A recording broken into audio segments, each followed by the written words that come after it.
Hello, everyone. Jane here from Your Way Weight Loss. And today we have a special guest, Dr. Jules Cormier. I feel like it's going to be hard for me not to go en français here and there, but I will focus and realize that people are listening. Sometimes I feel like I'm just having a conversation, and I do it with Leash as well.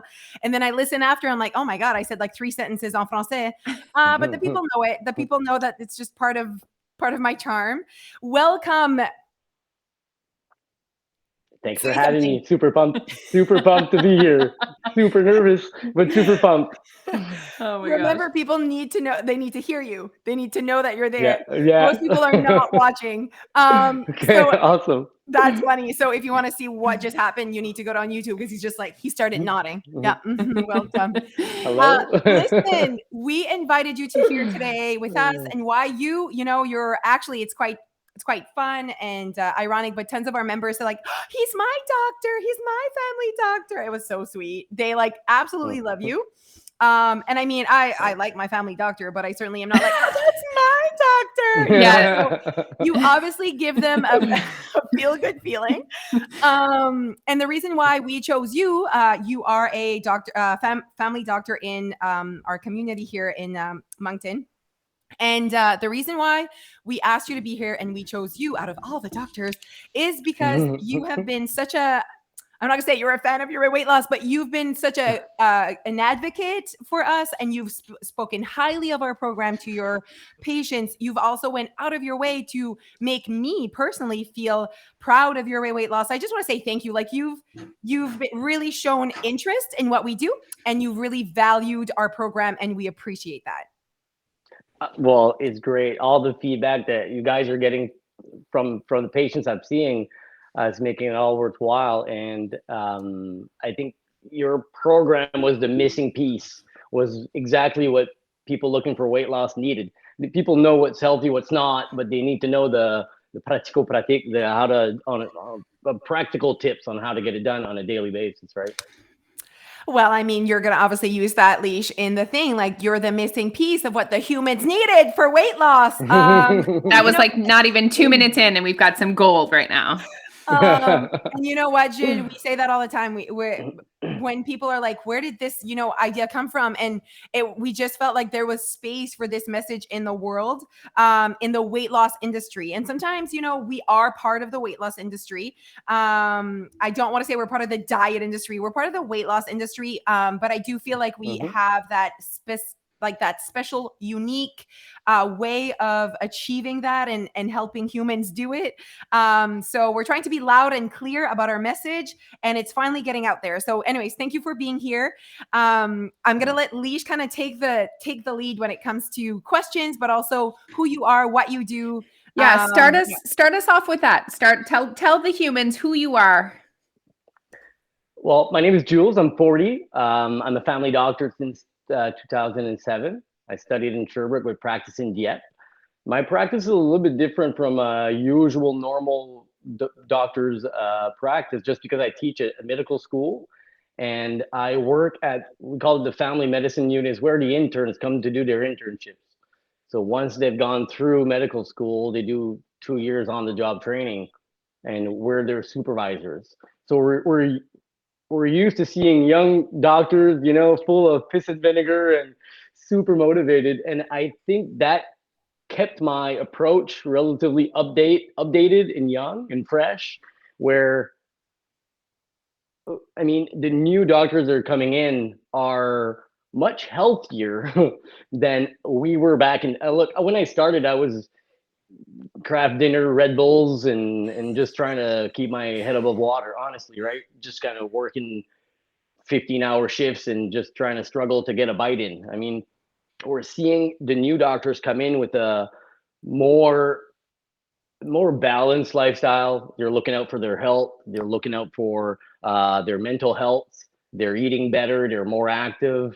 And I think that kind of leaks into the whole culture that's starting to and maybe it's because I gotten older and have children now, but I just think that people are much more in tune with being healthy at the stage of life where I'm in, and the young doctors that I work with are super motivating, and probably the reason I actually started wanting to teach what I'm going to talk about today to other doctors, right? So You're I'm in a very fortunate passionate about place. this. You're very passionate I about like am. I health, and am. like not every family doctor is passionate about like helping people in that part of their life, you know. So I just want to say like that we obviously our community appreciates you, and you can tell. I do think that that's why, you know, your website, you're going to talk about that and everything that you do on social media to inform and to like, that's out of passion. No one's paying you to write a blog Yeah. on, Well, you know, so that's passion for sure. yeah. Yeah. It is prevention. I mean, every person who needs to make a change has the answers inside of them, right? My job is just to try to get them out of them, and not to suggest anything or tell them what to do, just to show them, you know, kind of their own way, right? Because everyone's process is different. And I'm so sad that we're experts in illness and disease and treatment, but no one really has time for prevention, right? So when I see a patient that comes in with diabetes and tells me what to do, I tell them to lose weight, to try to lose weight by any means necessary, in a somewhat healthy way, and their test will get better. Well, then the patient leaves, and 3 months after, he's back with at the same weight because I didn't help him how to do it. He doesn't know how to do it, right? That's where that you guys, I feel you guys come in, where a lot of my patients that kind of hit a brick wall, they know they know they need to do, they just don't know how. And that's why I've started kind of referring a lot of my patients to you guys, because it seems like it's working because they're coming back, and I've been taking that away medication from my patients, Yay. which is Oh, the yay. greatest feeling in the world. And I can because just of a few health imagine. scares. I can just imagine, like, I mean, I see myself in my family doctor's, office, and like, you don't have hours. Like, you have, you know, 15-20 minutes before the next patient's coming out. You cannot, and because we know that true weight loss, not just losing weight to have better results in 3 months, and then, you know, hopefully your doctor will be proud of you. Yay, but this is for life. This is something that you want to really change your habits, right? So everything that we do at Your Weight Loss is creating that awareness. You cannot do that in 15 minutes. You know, that's, Well, you know, we're trying to, because there's only so much talking you can do and getting to know them and reflect and where they would want to make changes. And so I can just imagine how hard that must be. Well, exactly. And what happens is that I realized that I had a few medical scares myself that made me reevaluate my health and recognize that when I was a patient in the system, I was just being told to take meds and take meds, more meds, and that med doesn't work. I'll take another one, double the dose. And after a few years of getting caught up with the huge medicine cabinet when I was in my early 30s, I just got fed up. And when I had two daughters that had the same issues that I had, and it's like, what am I able to do? I mean, I considered myself a pretty healthy guy because I had cut out the Red Bulls years before. But I mean, at that point, I was eating healthy, and I really focused on what can I do with my nutrition that's evidence based, not opinions on supplements or whatever. What's evidence based, proven by science, that I could do to improve my health. And I reversed my own medical conditions, those of my two daughters, and I've made it my focus to just kind of make sure that doctors are aware that that science is out there. We just don't learn it in medical school because we're always just struggling to try to just trying to cure the sick people that we see. We don't have enough time to invest in prevention at all. Prevention. And yeah. Okay. So is that when you went plant-based? Yeah, so in 2014, I had been in the hospital a few times, for almost like allergic like reactions, but severe enough to put me in a hospital. We could call it anaphylaxis, for people that just need a word, but it's called cholinergic angioedema. My face swelled up like Hitch after eating seafood, and it scared the crap out of me. I thought I was freaking dying, honestly. That's where I said, okay, let's start doing research, not Google searches, but looking on reputable websites and PubMed and where the scientific research is published. And everything pointed towards a whole food plant-based diet. Now, people tend to confuse that with a vegan diet, okay? I was actually going to Because, ask you that because you do say plant-based, and I asked Jose, is he vegan? And well, obviously I said, I don't know anything. Well, the word vegan simply means you're not eating animal products Yeah. or using animal products, and you're trying to minimize cruelty to animals. That means your belt is not in leather. You try to avoid animal products out of compassion for animals. I mean, I can say now I'm a vegan because I don't eat meat and I don't consume dairy, but I don't want to sound like a hypocrite. I mean, I still have a leather belt on me that I didn't throw out or sell because pleading cruelty for Okay. animals. I Okay. started it purely for health reasons. And a vegan diet is not synonymous with being healthy, right? French fries and cola and potatoes and white rice and Oreo cookies are all vegan. You can eat vegan crap all day long. A plant-based diet is really focused on what you are eating and not what you're avoiding. Okay. And that's kind of my message, where people say, I could never avoid meat, or I could never avoid dairy. And that's not what I'm asking you to do, right? I'm asking you to eat more healthy foods that grow from the ground, fruits, veggies, whole grains, legumes, and nuts and seeds. Because if you start adding those on your plate, studies show you'll live longer and live longer without chronic disease. I'm not at all knocking anyone down for eating meat. And a plant-based diet is a spectrum, right? At the end of the day, you can be 1 out of 10 where you're just increasing the amount of broccoli on your plate. Instead of broccoli being an afterthought, it should be the center of your plate, right? And then you can push it to the other end of the spectrum where I am, where I'm eating a whole food plant-based diet, where I'm pretty much eating almost zero processed food. Anything that I eat grows right from the ground, is not in a box, is not in a bag. But it took me almost 2 years to get there, because I'm an intense person, and I knew that I was gonna push it to the limit, right? But that's amazing, and I love that you shared that it did take you 2 years, and it's the same with weight loss, right? We want it overnight. We want this big change, but I think and if you guys are listening and you would like to have more of a plant-based diet, I think it's to start. It's not to try to be perfect tomorrow and eat nothing processed. It's to literally start. And do you agree with me, Gilles, that this needs to be who you want to be? This cannot be used as a weight loss strategy, as a strategy to it needs to be who you want to be. Right? I 100% agree. And my changes came out of desperation, right? I was unhealthy, sick, taking a whole bunch of meds. I did 20 minutes of workout and I had hives all over my body, and I was taking my asthma puffers and spraying nasal sprays in my nose and taking meds because I had heartburn when I worked out. Oh my gosh. And so, I mean, it was getting out of whack and out of control. I did it out of desperation, right? So I went super quick. I did it very quickly.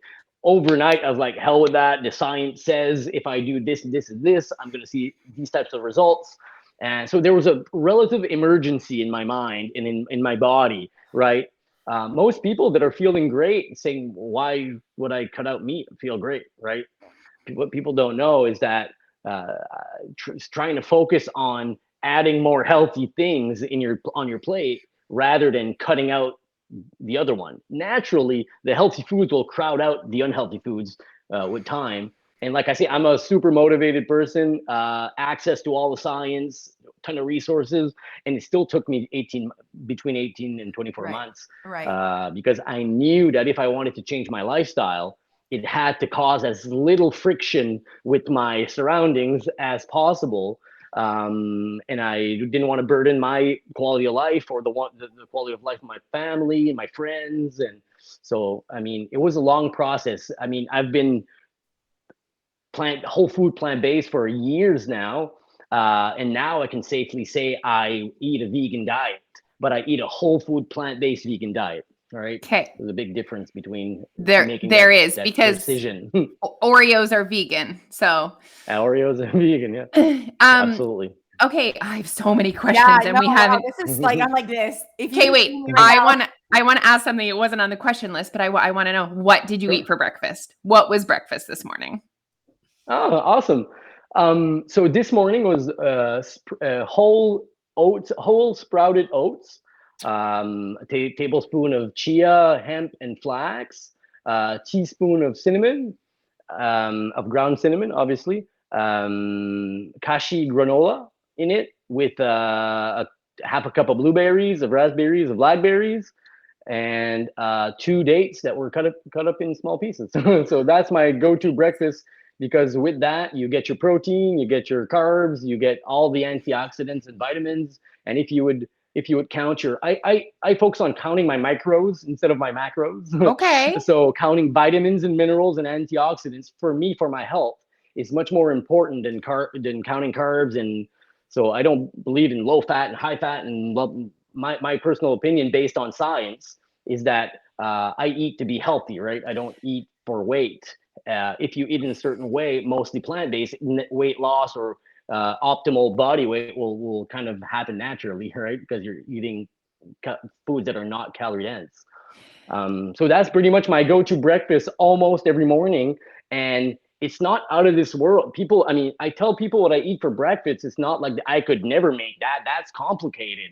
I mean, it's oatmeal with almond milk in it, and some seeds and granola and fruit. I mean, it's nothing complicated, but I it mean, hits for all Jose, like I'd love to find her. I would love to time you and see how long it took you to find hemp seeds in the grocery store.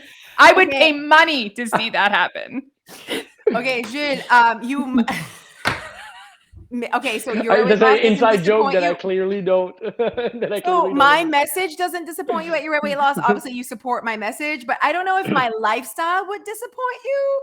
But I mean, at the end of the day, I do think that you know the importance of people being happy, people being, not living their life with obesity. I think that you know the value behind people finding their way. I know you value that, and your Absolutely, way yeah. led you to this because of how crappy you felt. Like it's not like you sat there and was like, oh, I'm feeling so great and I'm at my best right now, but I'm just gonna go next level. You needed to figure it out. And we say that to our members all the time. They feel broken sometimes. They feel like, and we're like, no one's coming. No one's coming to tell you how to find your way, what that means. Like, you need to figure this out. So obviously you had a moment in your life, you're like, frig this law. Like, I am not living this way. This is not fair. You did not feel good in your skin. Maybe you weren't overweight or obese or whatever, but there was something telling you this is not my best life. Yeah, absolutely. I mean, and it may sound intense looking at that breakfast, because for me, it's the study showed that if you eat more than 40 plant varieties per week, you'd live longer without chronic disease. So my goal is always to sprinkle a little bit of everything. You're But too if you look much. if you look at 10 years ago when I started, I was eating instant oats with that, like the maple and sugar flavor, because Yeah. that was better than the Lucky Charms I was eating before, right? Yes. So I didn't start with sprouted oats, Yeah. because that would be gross for someone who has been used to the sugar rush of processed cereal, right? But a small step would be eat instant oats with almond milk, and sprinkle whatever you would sprinkle Lucky Charms in there if you want. I mean, just to kind of wean yourself off. Oh my God, I love that. That is great. That is great advice. Okay, so you said that you count your micro, not your macros, but your micros, which is vitamins and minerals, basically, guys. So do you actually count them? Like, do you actually track in MyFitnessPal or? Well, when I started, I used to track in Chronometer, which Okay. is a kind of an equivalent free app. I did it maybe at the beginning. I did it maybe twice a week, and after maybe a year or two, I mean, I wasn't tracking anymore. I haven't tracked for 5 years at least, Okay. just because Okay. I eat more intuitively now. And I mean, I always have my same go-to meals, right? I mean, I think most people eat 8 to 10 meals that they rotate. You guys could probably speak to that more, because you have more of that personal experience with your clients and everything. But in my personal opinion, I have a 10 meals that I rotate. So, and I've logged them throughout the years. So I know exactly what I'm eating every day. And I know that one day that I missed some protein, and then I missed some vitamin A. So I know what to eat to fill those voids now. Okay, so protein. So I'm looking at your muscles. So if you guys are watching on YouTube, you can see his muscles. So obviously when you're eating a whole, plant-based, people think, well, you're not going to get enough protein. And I think as a man, right, there's a lot of like pressure to have all these muscles. Obviously it's working for you. So tell us about protein and plant-based. How do you make sure you have enough protein? Okay, right on. Well, that's the first question that most people get worried about, because I think that what people don't, when people worry about protein, they kind of generalize, because back in the day, back in the 60s and 70s, when it was kind of cool to go vegan or vegetarian, people were doing it for the animals. They weren't doing it for health, right? So what happens is that they basically just made sure to not eat meat. They were eating salads. I don't know. I don't want to stereotype, but they weren't being careful about eating in a healthy, intelligent way. They were just avoiding meat, right? So there's this negative connotation that vegetarians and vegans don't get enough protein. Maybe 50 years ago they didn't, because they weren't eating for health, right?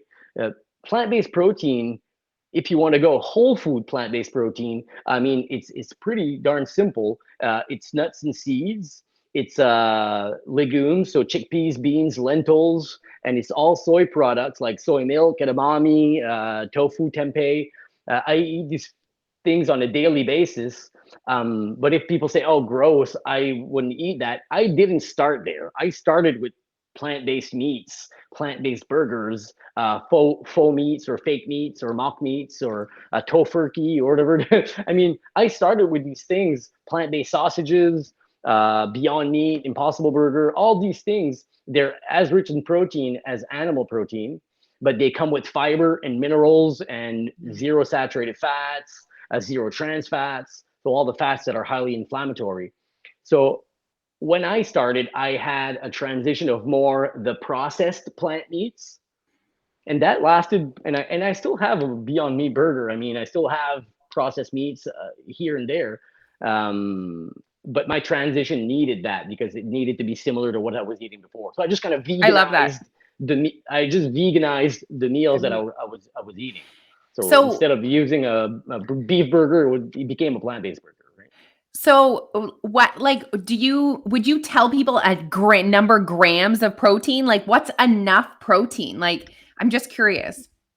Well, to prevent deficiencies, well, and as a doctor, I've never ever seen a protein deficiency in my life. I mean, people are dying from colon cancer, heart disease, which are all linked to fiber deficiency, but no one seems to be talking about fiber, right? But we talk about protein. 0.6 gram per kilogram is the minimal, 0.8 for optimal health. And for athletes, about 1.2 to 1.3 So I'm an athlete, right? Per kilogram of body weight.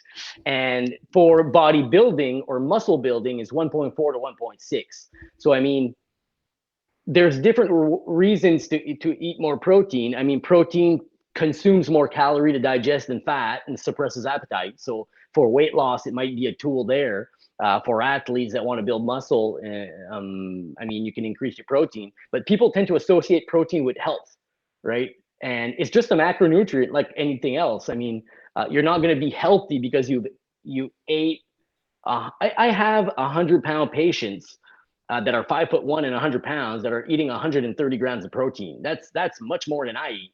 And I am like, why? I mean, if you're doing it because it helps with your appetite and you like the foods you're eating that are high in protein, but don't force protein in just because you think extra protein is healthy, because that's never been. That's proven, a great message. Right? Yeah. And yes, great message. And also you said they attach protein with weight loss. They also attach protein with peanut butter.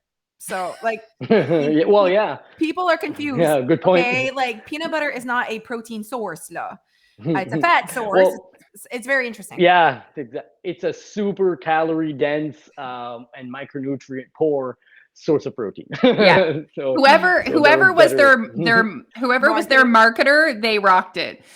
Well, exactly. Yeah.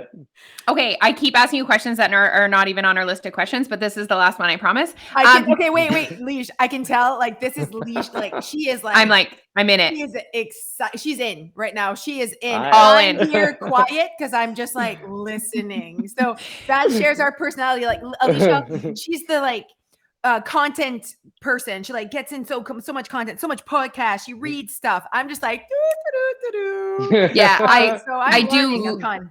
I do love learning. I'm for sure a lifelong learner. And I do also very much value whole foods. Like I eat more that in that direction. Like I could make your breakfast. I have all the seeds in my home.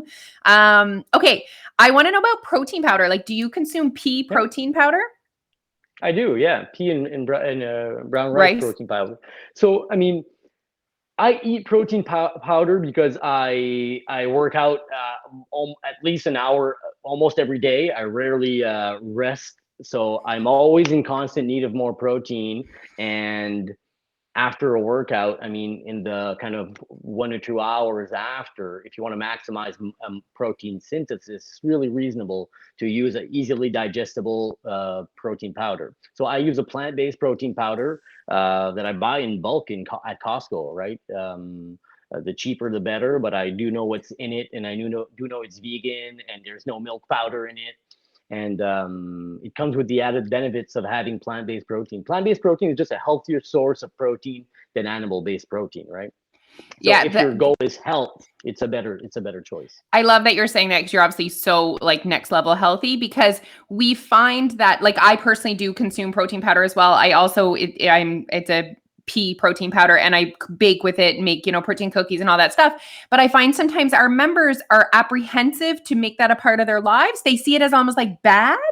But it's interesting to me. I'm like, yes, I recognize this is a processed food item, but they're willing to, open a pack of noodles or do this, but they're weird about protein powder.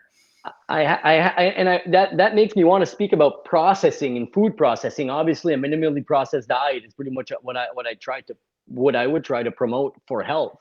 But processing is a spectrum as well. I mean, boiling is processing, cutting, blending, freezing is processing. The issue is the type of processing that actually changes the chemistry of what you're eating.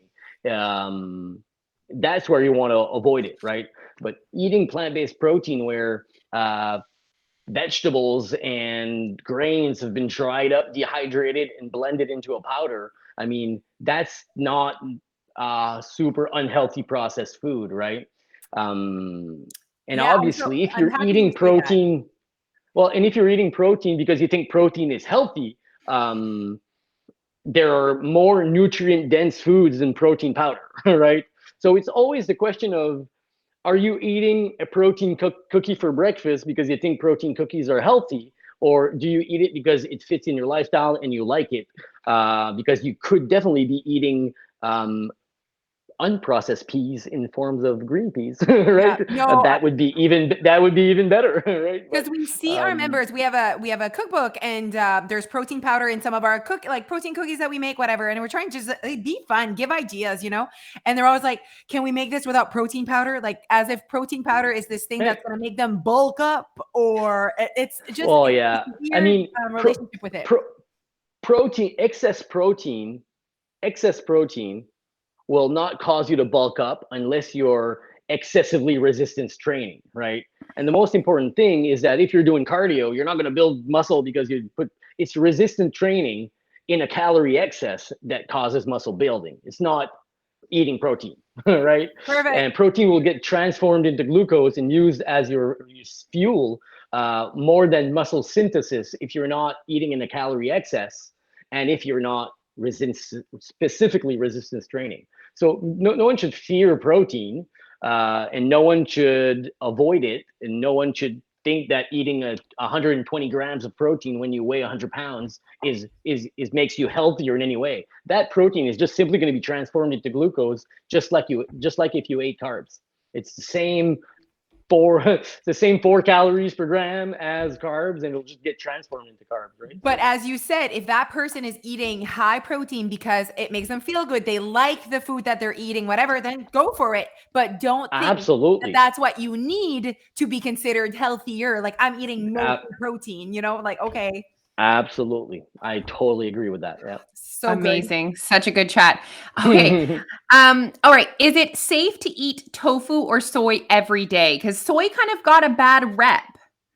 Yeah, it got a bad rep because soy contains phytoestrogens. Okay. Now, phytoestrogens sounds a lot like estrogens.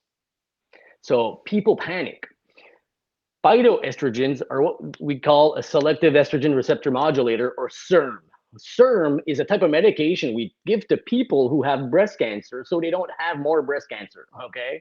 So just keep in mind that a SERM, and people can Google that, SERM, are types of estrogens that have beneficial effects where they need to, and anti-estrogen effects where they need to. So, and studies have proved and debunked this a long time ago, but it's like the association between autism and vaccines. It lingers on, where people have this notion that soy causes cancer, causes man boobs, causes whatever the rest. So studies have shown, and we have studies on more than 10,000 people showing that people who eat soy regularly, from half a cup to a cup a day, have less breast cancer, 73% less breast cancer, even in women that have the BRCA gene. But that's a gene that predisposes you genetically to breast cancer. So it's almost 75% reduction. Less endometrial cancer, less ovarian cancer, almost no hot flashes or perimenopausal symptoms. I actually wrote a full article on my website. Soy milk, about soy milk. Soy. Yeah, soy milk and soy. It's on my grocery list. So you can eat soy every day, and studies that check out or research done on people who do eat soy every day, not in Canada or the States, obviously, in Japan and China, and people where places where soy are more a part of their culture, show that people who eat soy live longer, cancer-free, right? So I think the most important thing is statements from 50 years ago have been debunked, but still kind of leaking. Doctors that I work with still are scared of soy. But if you look at the literature and the scientific literature, it's pretty darn clear that soy is highly protective against cardiovascular disease and cancer. And not only it's safe, people should eat soy every day. They should. Absolutely. 100%. Okay. Wow. Don't even put me down as a don't know. Don't you feel like, I love that you're like not in Canada, not in the US, obviously in other countries. Don't you feel like not only are we stuck 50 years ago of things that, like, weird studies, weird things, like we just read this book, Supersized Lies. Maybe you'd be interested in reading it, Jules. This Robert J. Davis, he at the end, it ends up, he's like, just like what you're saying, whole foods, whatever. That's like the answer to better health, right? And all of these like studies are not weight loss related, it's very health related. Anyways. Health related. So yeah. So anyways, not only are people sorry, go ahead. I'm so excited. I know. Okay. So not only don't you find that not only are people stuck 50 years ago believing things like you need to eat breakfast, most important meal of the day, but then they're also not thinking about like, but you're in the US and Canada where like people eat a muffin and an ice cap for breakfast. Like they're like getting mixed messages for what's actually in front of them and the lifestyle that most people live. Yeah. Well, keep in mind, I totally agree with everything you've said. Keep in mind that recommendations in medical schools are the same thing, right? They're outdated. It'll take 20 to 25 years for research to actually make it into guidelines. And I'll give you an example. It took almost 60,000 studies in almost 20 years for cigarette to be linked to cancer, and the actual Surgeon General warning being formally, like how do you say that, diffused to the general population. I used to teach nutrition at medical school to doctors doing their PhD in medicine, and I was like, oh my God, what is this I'm teaching things that I don't even personally believe in because I read the science on a daily basis, right? So teaching someone something about nutrition that's outdated 20 years is kind of sad, and that definitely fueled the whole Your process passion. the whole journey I'm on right now. Yeah. And I mean, I know I'm having an impact because I know people around me, doctors, people that once they have access to the data and they have the proof, they just make the change, right? We're very doctors are very stubborn, rigid, and obsessive compulsive type personalities where we just need proof and we'll make the change, right? But sometimes there's a lag between what we teach in school and or what we diffuse on in the media and studies that have been out there since the 90s, right? That have disproven all those common myths that we still kind of deal with on a daily basis.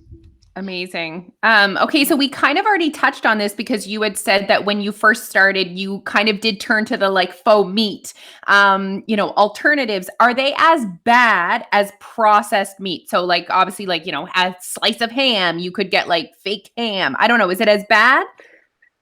Well, I mean, I don't like to fearmonger, okay? But if you look at the science, processed and red meats are class 1 carcinogens. So they're proven to cause cancer.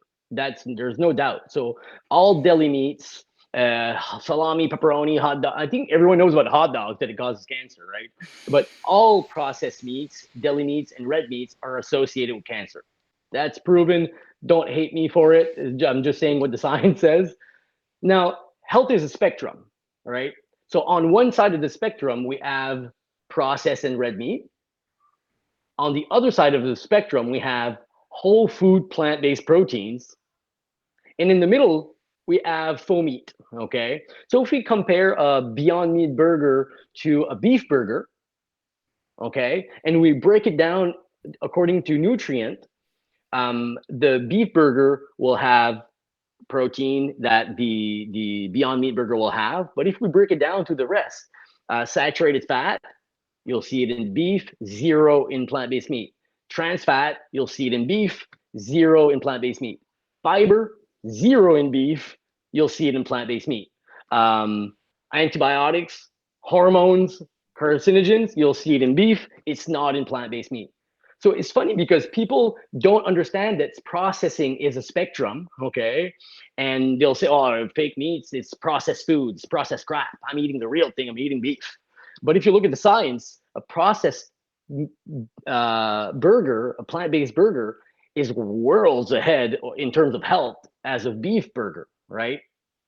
But if you want, and where maybe I'm at now, further along in the process, I put chickpeas, beans, and walnuts and mix it with onions and garlic powder and grains and make a patty, and that's my burger. So instead of having instead of having a plant-based meat, a fake meat burger, you can take it to the next level and have a whole food burger where you're having all everything. Every bite is nourishing your body, right? I call those stepping stone foods, those fake meats, because if you're wanting to get to the next level in terms of health, they will assist you. And if you're wanting to get better, they can help you out. I mean, don't let perfect get in the way of good or better, right? Oh, yes. So I like that. I think just kind of moving along on the spectrum is a win. Yes. Some people will never want to will never have interest in blending in a food processor their own beans and not just like some people. That's great. Most people most people. Yeah, well, I'm glad you say that because I find it so fascinating because I see the benefits on a daily basis in terms of my health. And I'm in a privileged position where I see patients getting diagnosed with cancer and diabetes and high blood pressure and strokes in their 60s and 70s for choices they've made from their 30s to their 50s, right? And in hindsight is always 2020. And I don't want to scare people into making changes. I always feel like I'm doing that subconsciously, but I think that I'm scared. If someone cancer right now. Well, there's so much crap. This is a conversation in our food, that we need to have. There's so much crap in our food. 100%. There's so much crap in our food. there's a lot of, I mean, it's not normal for food to last 2 hours 2 years on your shelf, right? Yeah.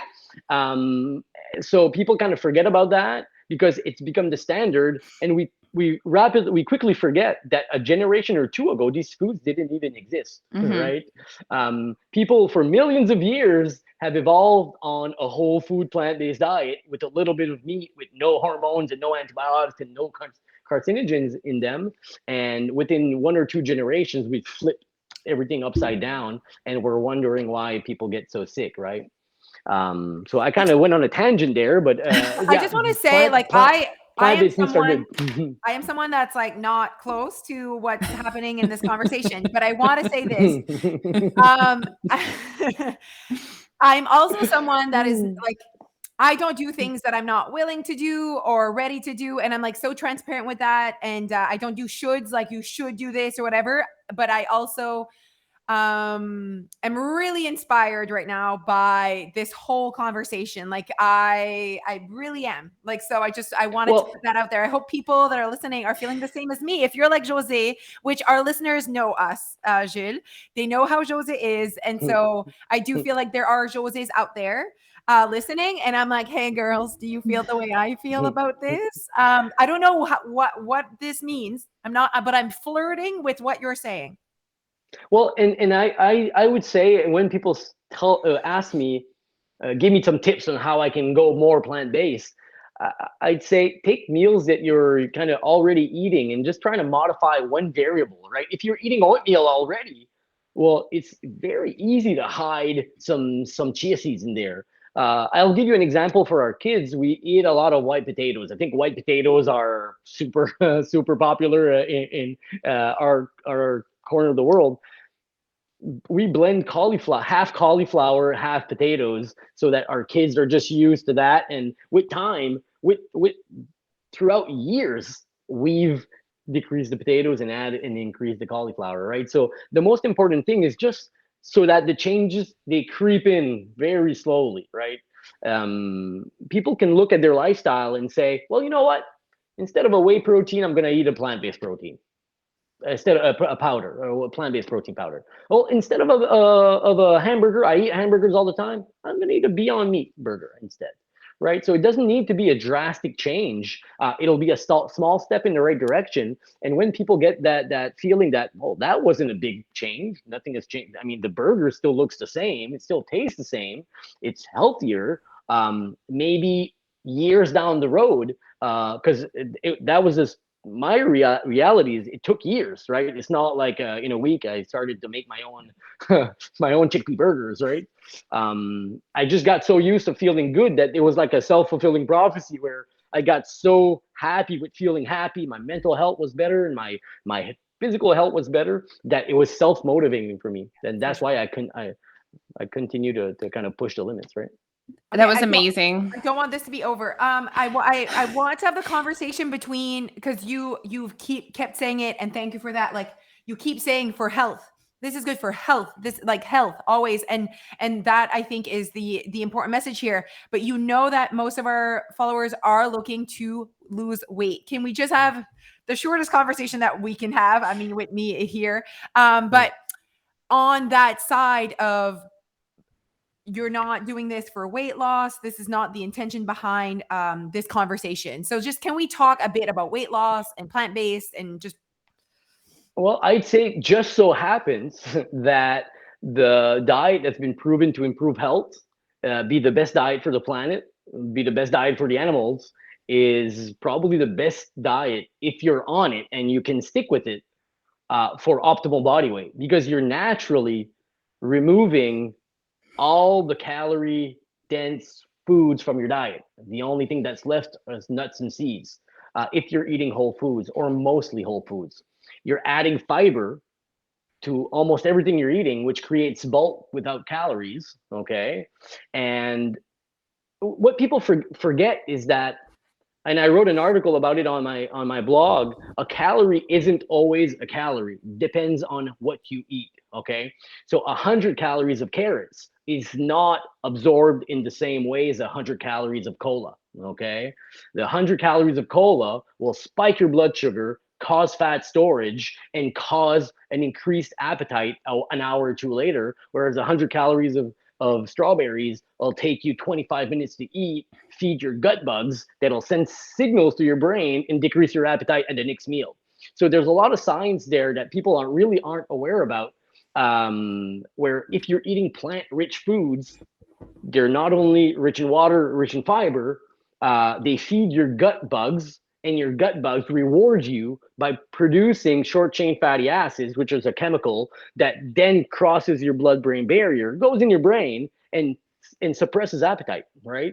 So a super huge study was done, Epic Oxford. People can go online and find the study, or the Adventist 2 Health study, where we're following cohorts of 50,000 people, and the only people that had a healthy BMI were the plant-based populations, right? So science has already, beyond any doubt, proven that people who eat a plant-based diet will attain a normal, healthy BMI. Now, it happens very slowly and very naturally and organically. It is not it's not a weight loss diet where you go plant-based and you lose 50 pounds. I mean, weight loss is caused by calorie deficits. I mean, at the end of the day, and you can eat Oreos and peanut butter and call yourself plant-based and still gain weight, right? It's just that when you're eating nuts, grains, beans, legumes, chickpeas, you're naturally eating calorie dense foods that are low in calorie density that'll keep you full for long, and that'll suppress your appetite at the next meal through the chemicals that are produced by your gut bugs. So we understand, obviously it all makes sense that if you were more plant-based, you'd be healthier, and it would help you reach your optimal weight, all of that. Okay. But like, there's also that conversation that is sometimes not meeting people where they're at, like where we're at in Canada, North America, like it's not easy access. Like and like, you've said it multiple times, like I'm intense, like I love Yeah, absolutely. You did it because you were at that point where that was really to help your situation in your life.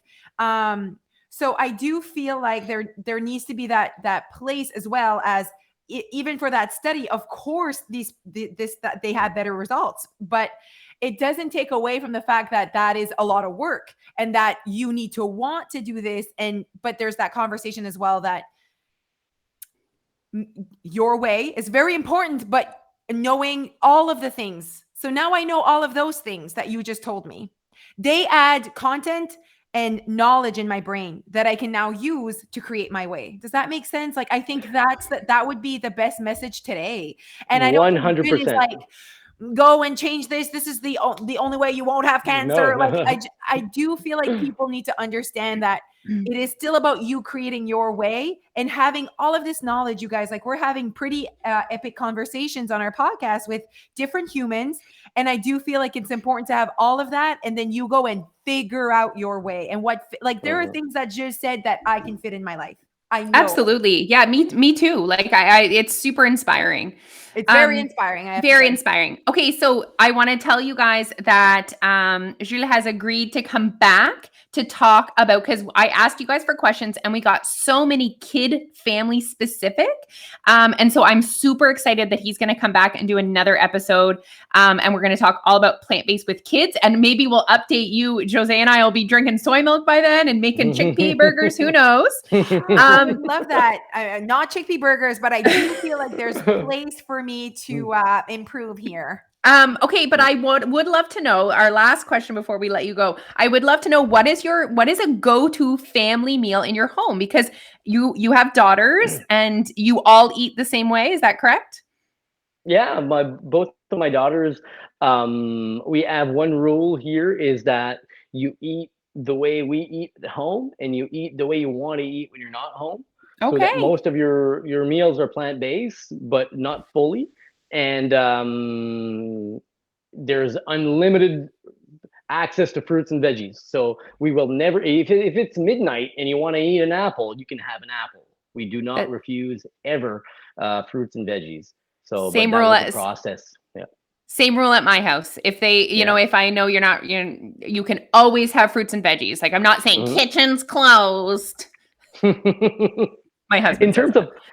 In terms of plant-based meals, I think that like everyone, it's fries and a burger, right? On Saturdays, we typically eat fries that are made in our air fryer, seasoned with all sorts of spices like onion powder, garlic powder, paprika, salt and pepper, and extra virgin olive oil, and a plant-based burger, right? So it's fries and a burger. It's nothing.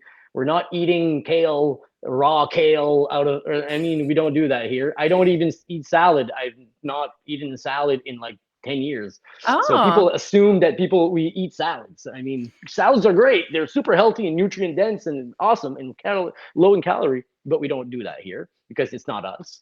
But I mean, our meals are the same meals that you're eating, that everyone's eating. They're just vegan versions of them, right?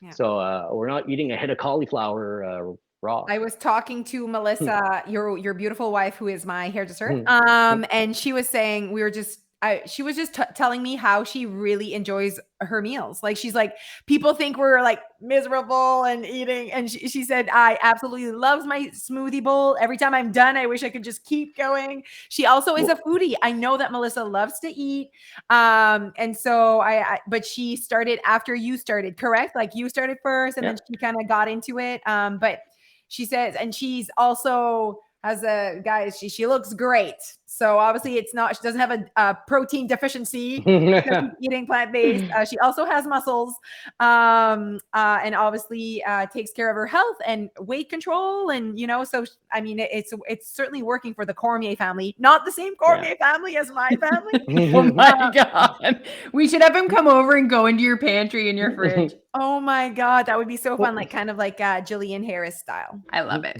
Not Jillian Harris, Jillian, who's the other girl? The one with the, Jillian, the girl. Do we know her last name? From Biggest Loser. What's her last name, everyone? Oh, someone's screaming Can't at help us you. right now. Someone is screaming at us, knowing the last name. It's bothering you, isn't it? I'm looking on the internet. Okay, for sure. Okay, wait. One more question. What? Do you go out to eat? Like if you do go to a restaurant, where do you go? What do you order? I go at Moxie's. I go, for example, if we're going out for breakfast, I'll go at Cora's and have a smoothie bowl. My kids will have eggs and bacon or whatever they want. If I have a choice, I'll go usually to a Japanese restaurant because they have food there. If I want to go to a steakhouse with my friends, I try to hint that I want to go to Moxie's. I mean, when I started, Tim Hortons didn't have a plant-based sausage. No, right? I mean, they've only just started. I was all alone in figuring that out. But now, I mean, most restaurants have vegan versions, vegetarian versions. Muk Tortue in Shediac will make you a vegan meal if you ask for it. A lot of the chefs. I mean, if I go on a vacation, I email the chef first, and we are always accommodated, right? I enjoy the Moxies the most because they have a whole section of vegan foods, and I mean it's nachos and tacos, and it's not raw kale or cabbage, right? People forget that their vegan food can be fun and healthy, and T'es pas un lapin, là. just no, not at all. Like I said, I don't eat salad at all. I actually love kale more than what it feels normal. Well, one last thing is that people forget that your taste buds are dumbed down by eating processed foods, right? 100%. Yeah, Alicia says You're that all the getting time. 1,000% the dose of sodium and salt, sugar that you evolved with. And that'll go away within about 4 weeks of having a less processed diet, where people will, and I laugh because I ate meat. Don't forget, I ate meat for 30 years. I mean, I went to Keg Steakhouse every Friday night, and I ordered extra cream béarnaise sauce for my. I mean, so I don't want to sound hypocritical here, but at the end of the day, now I would salivate if I think about broccoli and celery because my brain craves the nutrients, right? And within about a month or two of switching to a plant-based diet or a less processed diet, food that tastes like nothing start to taste like actual food again, and you start to enjoy the taste, right? And that's why Mel says, I crave my smoothie bowl. Her smoothie bowl is basically fruits in a bowl with granola, right? It's nothing complicated, but yet the brain will crave that food and crave the vitamins just in the same way someone will crave their Pepsi or crave their whatever other processed food they eat, right? Oh my gosh, we Yeah, could chicken talk. sandwich. We could talk forever. Yeah, I really Sandwich? think we could talk Is that forever. what This you was said? like Yeah. our longest interview. The people will love it though. I mean, they'll be able to go on a long walk and listen to this. Yeah, it was amazing. Thank you so much. And I cannot wait already to have you back and discuss like two of my favorite things, which is like vegetables and children. So where can our listeners find you? I have a Facebook page, Plant-Based Dr. Jules. That's where I post much of the information I have on how to make transitions. Most of my fun facts and my did you knows that are on Plant-Based Dr. Jules on Facebook. My Instagram account is plant-based. It's a mouthful. Plant-based _ Dr. _ Jules, because all the other ones were taken, Yes, surprisingly. Instagram needs That's to weird. up their game on how to Yeah. like get your name out there. It sucks. Yeah, so I was like underscore, what the hell? Anyways, and I have a website, plantbasedrjules.com, where I post weekly blogs, just trying to educate and promote the benefits of eating more veggies, more plants, more grains and beans. And I have a whole section on how. So not just why transition towards a plant-based diet, but how to. So we haven't talked about that much today because it's It flew by. 90% of my website, and it starts from being plant curious to plant centered to plant predominant to plant based. So the Wow. 4 steps of transitioning towards a plant-based diet, and every step is better than the step before. And for some people, if they stop at step 2, that's good enough. That's fine. So I'm just trying to break the process down in small bite-sized pieces. Yeah, I and love tips. that you use the word spectrum a lot, like as in like there's spectrums, and we say that for calorie deficit, we say that for processed foods, we say that for exercise. Like there's a process, and you're on the spectrum somewhere, and you can decide Yep. which way you want to go. Anyways, it was so relative, and it was a fun conversation about health and not weight loss. And we don't That's often awesome. have those our audience is looking for weight loss, so our conversations are all mindset. And we do talk about calorie deficit, and we talk about them making sure they don't have guilt when they make a choice, because that's emotions and the drama. That's our program. And so this was a really fun chat about just health in general, and the humans and what they need to work on. Okay, thank you. We're gonna have you again. People will love this. I just know it. This will be a very popular podcast. And as you said, you need to go check out his website. So much info, and he's gonna tell you the how. We were just so plant-based curious during this podcast, but I do think that if you're like, wow, now I'm willing to go read on how and see how I can integrate that in my life, my way, that's where you need to go on his website and follow him on all of his platforms, and follow us on all of our platforms, TikTok, YouTube, Facebook, and Instagram under Your Way Weight Loss, or join our program at yourwayoursupport.com. Okay, bye Leash, bye Jules. Bye. Thank you. Peace. Thank you.